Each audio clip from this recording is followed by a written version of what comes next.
Right. Hi, Annie. Good afternoon, and thank you so much for being here. Hi, Andrea. Thank you for inviting me. I really appreciate it. Thank you. No problem. I just wanted to have a chat with you on your entrepreneurship journey today. And perhaps you'd like to start to introduce a bit about yourself and what you do. Sure. First off, Assalamualaikum warahmatullahi wabarakatuh. My name is Annie, and what do? I do a lot of things. I run a number of businesses, but I think what I want to mention here that is one that I'm really proud of is the company Vital Voices Asia Sdn Bhd. Vital Voices Asia is a learning and development firm. We focus on designing, developing, and delivering high impact learning programs for corporates, and also we organize events, learning based events for groups more than 500. We've done before 1,000, so those are very satisfying moment. 1 or 2 day event, but you know the memory can last you for a lifetime. I also have a coaching company. It's called Coach Work Asia. We do coaching mostly in Asia. We've got a large number of business in Bangladesh, and what else? I also do consulting, but we don't do much of that now because we wanted to focus on the learning side of things. So that's sort of like give you an idea of what space I'm in. Generally, it's Mm-hmm. personal and professional growth. I've been always passionate in this space, but never spent many years. I've only been in this space for about 12 out of my 30 years of career. And I'm Wow. enjoying every bit of it. That's very, very, very nice. Thank you for your sharing. I think I shouldn't just say that this is a short Thank interview. I you. need to have more interviews with you. You've got incredible experience there that I think I more and more know. people should know about it. Oh, I'm very happy to share if it benefits anyone. Mhm. And Yes. you mentioned that you're only in this line for 12 years, and before that, you were already very successful in the corporate side of things. What made you do what you do now?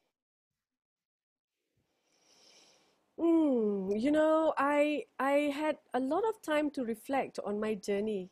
While in isolation, 3 months, I Okay. look back and I'm seeing I started as a very young girl who is gung ho about living her fullest life. But one thing about being young is that, well, I don't know if I can speak on behalf of everybody, but for me at that time, being successful means to be able to go to the next level very quickly. Just the next level and the next level. You know, I couldn't really see very far. And I think most of that is because I grew up in the environment of an employee for the rest of one's life. Mm. And in that, I'm saying I left to study abroad in Japan, actually, uh, quite early in my youth. And I see that trend. It's like everybody has to work with somebody. Nobody ever really see that leader because nobody speaks about this person, right? Mhm, So you can only see the next level and the next level and the next level. So mhm, when I came back, I sort of brought that into my consciousness. I started working with the Hilton in Kuala Lumpur right after coming home. And when I was there, I was really gung ho, but the furthest I can see was the next level of position. I entered the sales and marketing department of the Hilton in Kuala Lumpur, and I only eyed the position of sales executive. That was for me so big already. And wow. once I got the sales executive position, I was so happy. And it was the next one. The next one was assistant sales manager. Mhm, But I think I was fortunate because I came back during the time when the industry was really booming, particularly the Japanese industry. So I was Japanese speaking. So almost all hotels in Kuala Lumpur wanted to hire me. So my rise to fame was very fast. wow. Everyone offered me a better position Mhm, for as long as I moved. But no, I was very, very loyal. I was loyal with the Hilton. And I Wow. grew up within the company. When I left 7 years later, I was director of marketing and sales for the Hilton in Seremban, which is now no longer. Yeah. Mm. So why do And you then, choose, yeah, yeah, that, the reflection. Yeah, the reflection. Now I was going back to the reflection, right? juicy Same thing. story? Then I moved industry. Oh no, here's another thing about life, Andrea. You cannot plan. Well, you can have goals, but Okay. you must make room for contingencies if your life doesn't follow the goal that you have planned out for yourself. Mm-hmm. So I had many defining moments. In the first 10 years of my career, I fell many times. I lost a child. I had a massive accident. I fell into depression. I followed my husband to Germany, lived with him there for 6 months, which was a bad decision because I decided to come back. So after 10 years, it was like reliving all together, Mm-hmm. starting again at ground zero. Mm-hmm. So all of that helped me become a more matured person, and I lead more maturely. I think I'm more compassionate in that sense because I understand not everybody's life is made of roses. Mm-hmm. Um, but how did I move? How I moved was yet another defining moment. I was eyeing a, okay lah, eyeing another position. Not really. No. I wanted to be in a position of strategic development, something bigger than me, something bigger than the whole, making money for the company, but for the country, Mm-hmm. right? Mm-hmm. And I saw something that is happening in the organization that really didn't resonate with my own values. By that time, I was in my early 40s. I matured to a different level, and there are certain value that I care more for than the others. While I knew I wanted to serve the nation, higher purpose, something else is happening that is not matching my inner compass. So at that time, I felt, okay, this is one strike off. I cannot close my eyes on this one. So at that point in time, it wasn't a easy decision. It was very difficult. Uh, but I thought, what will I lose? What will I lose by continue doing this? Mm-hmm. And the answer came almost immediately. Lah. I will lose my sanity. I will lose my authenticity. I will lose my cool. I will no longer be a cool Annie because I will not be happy.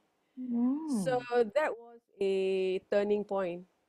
And you know what? I never regretted that decision, never. Because you know, when you're on one side of the fence, you never know really what's on the other side. Yep. And unless you jump, can you tell anything? Yep. So that's that's my story. And you Long jumped. And you and really I jumped. jumped. I spoke and I really jumped. I spoke to someone about it, and that person said, "Annie, you know, you just jump. Just trust jumping, because when you jump, then only you know whether you can fly or not, whether the net is there or not." Of course, I had what if I fail? So what if you fail? Come back up. You failed so many times. Why are you scared this time? How is this time different from before? Right? So we doubt ourselves so much to the point of apa we're hijacking all the future greatness that is out for us, in the future. You just hijack by being scared. Scared of what? I don't know. Scared of this, scared of that. In the end, when you peel the onions, there's really nothing to be scared of. Yeah, You know, indeed, it's people powerful. listening will say, yeah, it's easy for you to say. Yeah. No, it's really easy for you to just peel that onion away if you don't know how to speak to someone. Could you just Speak to the share right someone lah, who will know. could you just share one biggest lesson of this peeling of this onion being in entrepreneurship? Because you define it so Oh, beautifully in a peeling of onion. That's a great question, Andrea. I must also qualify. Peeling that onion doesn't give you that clarity for life. Yeah. So I'm in business now for 6 years. This is my sixth year. I had a group coaching session just before this, an hour before this. And I cried online virtually. I had to grab my tissue and I was going like that because I was the case study. I was the situation. I was the problem. And I had shared this situation with the group. And in peeling the onion, they peeled the onion for me so brilliantly.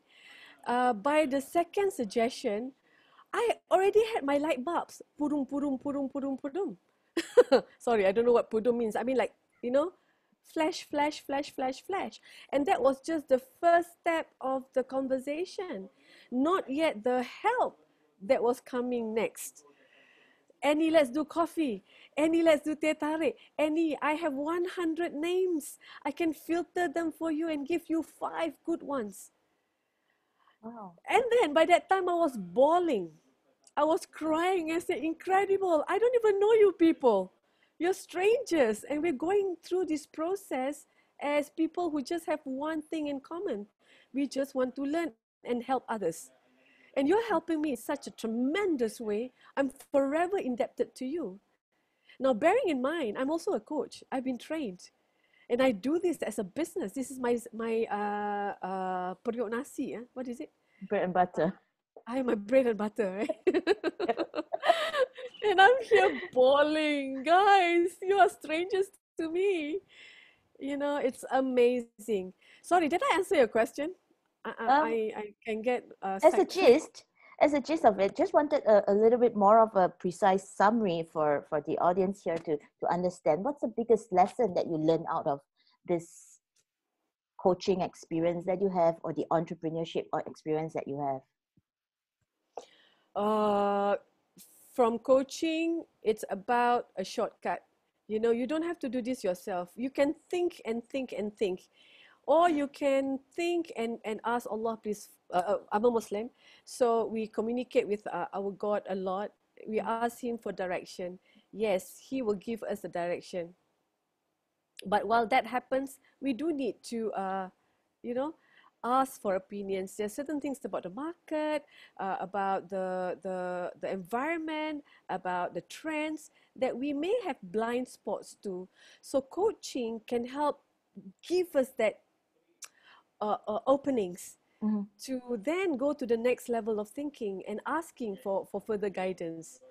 Now, entrepreneurship, I tell you, why didn't we do this earlier? Why didn't I start this earlier, right? But I don't want to ask that question because everything that happens in our life happens for a good reason. Yep. You need to fall to understand the sweetness of that sand or that stone that you fell onto. Yep. And for all you know, that thing you fell onto wasn't stone, darling. That was a big chunk of diamond. What are Wow. you going to do with that diamond? You fell on it, huh? You just fell on it. Are you going to pick it up? Or are you going to kick that stone for being there in your way? Mm-hmm. Do you want to Maybe. polish it? Yeah, it's really up to you. So, entrepreneurship for me is about leveraging on all of those years of experiences you had, crystallizing it so that you know what is that one thing you can use it so that you can help other people beyond yourself.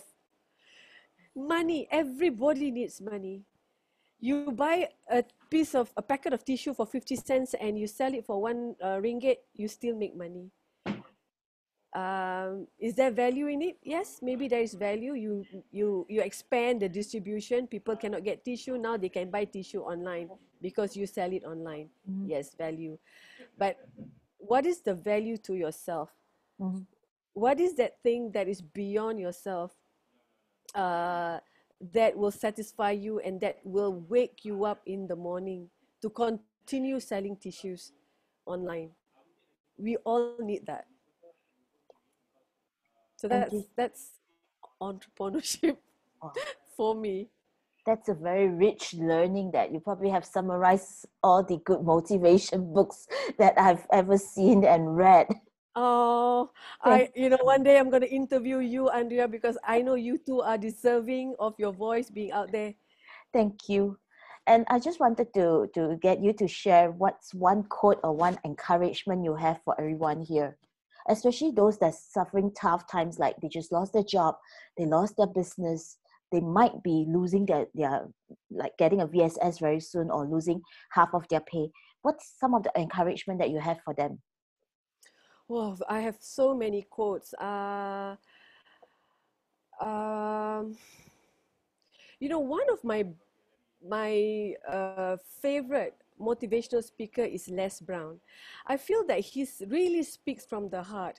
He says it so passionately because he himself was a victim of situation. He was an adopted child. Mm, He had dyslexic. He couldn't read. He couldn't function independently, and he continuously had been told how stupid he is, how ugly he is. yep. And then one day he was, as a young adult, he went washing windows and glasses frames at a doctor's office, and he saw this quote or something like that. The quote says, "If you want to fall, make sure you fall on your back, because if you can look up, you can stand up." For me, that was like, every time I want to fall, I must make sure I fall on my back because I want to look up, because that's where my God is. That's where my life is. That's where my world is. I don't want to die yet. If I fall, if I cut my finger, if I lose things, this is a test for me. This is that diamond that has been Mm-hmm. placed in front of me. Mm-hmm. Do I kick it? Do I kick it? Do I kick a fuss out of an inconvenience? I wouldn't, I because I wouldn't. will then question. I will then question, why is this here? What am I supposed to learn from this rock? It is really a rock, or is it something else disguised as a rock? Do I take it, lift it, and put it in my pocket? It, I mean, it depends.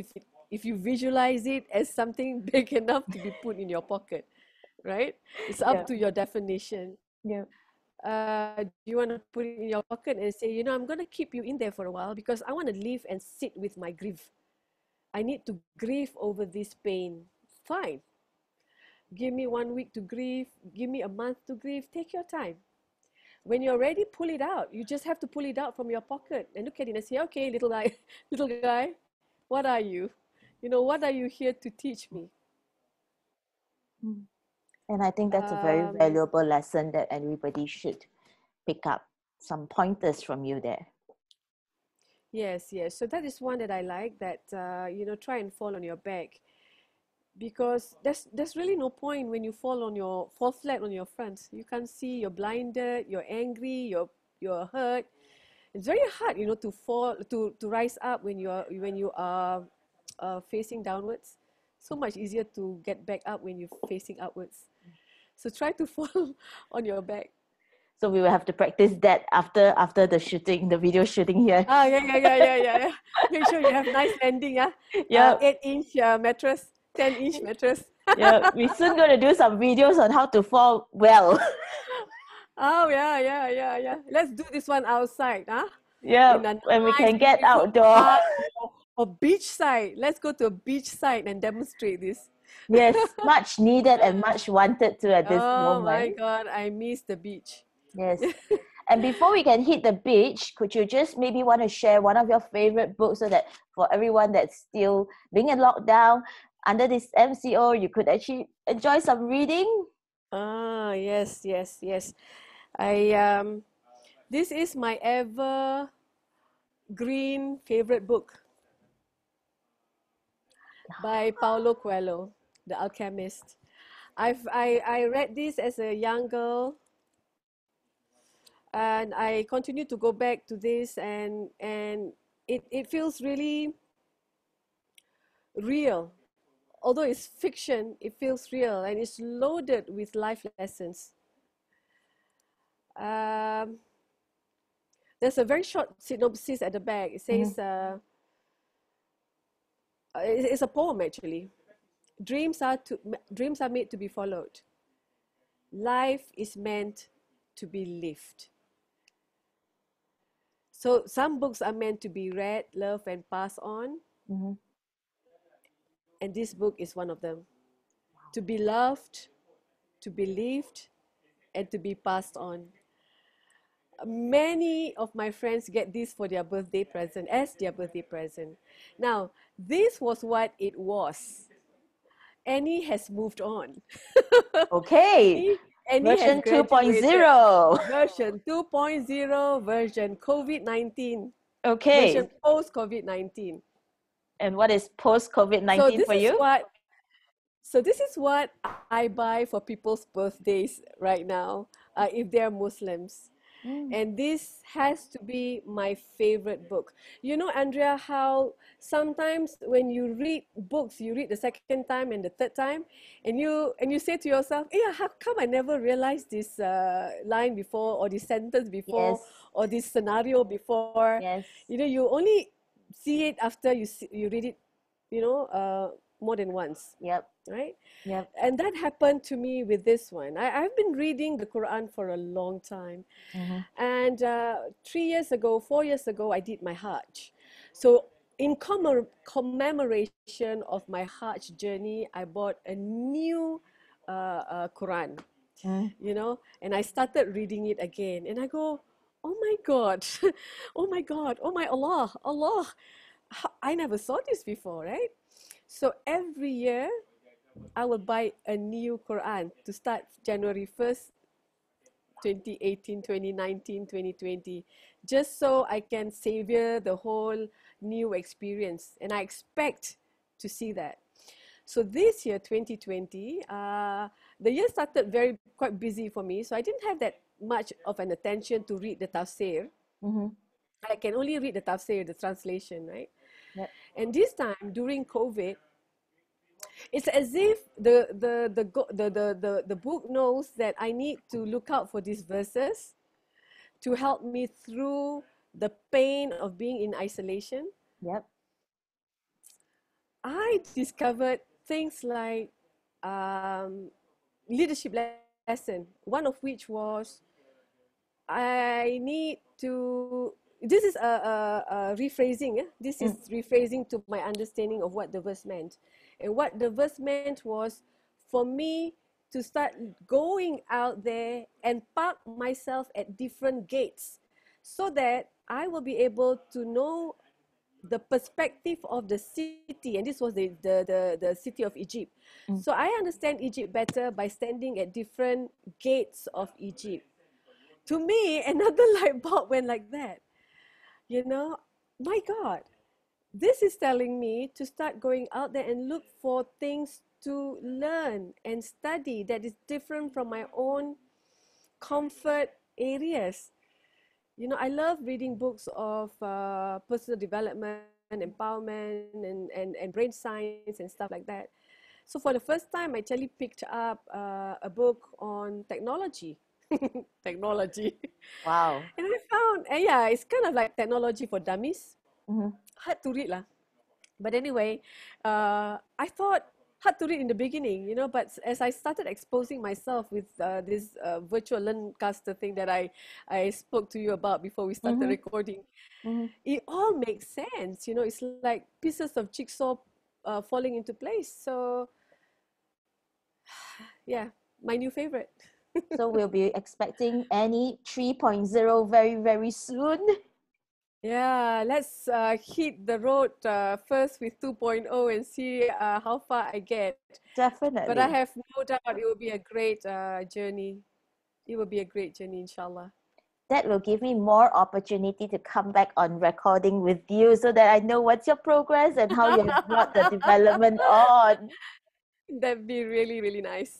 Yeah, it's been really nice to have you this afternoon to share about all your development and your entrepreneurship journey. And I do hope that you come back with us to like share more in the future. Thank you, Andrea, for inviting me. I hope Thank this has you. been useful for the listeners. If there is any idea on how yeah, I think Andrea, you are open to this idea too, Yep. that as women wanting to support women in any ways, just give us a shout out. We can come and speak to you. That'd be really a great honor for us. Just give us, or Andrea, you probably will leave your number and contact information. Yep. Just contact Andrea. We're very happy to help wherever we can. And Yes. as a parting word, I want to say for all those affected by the situation, the challenge that we all face globally right now, please don't despair. This too shall pass. This too shall pass.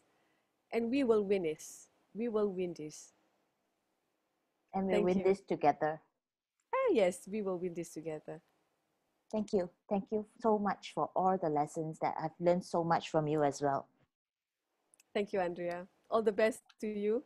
Thank you. Goodbye. Bye.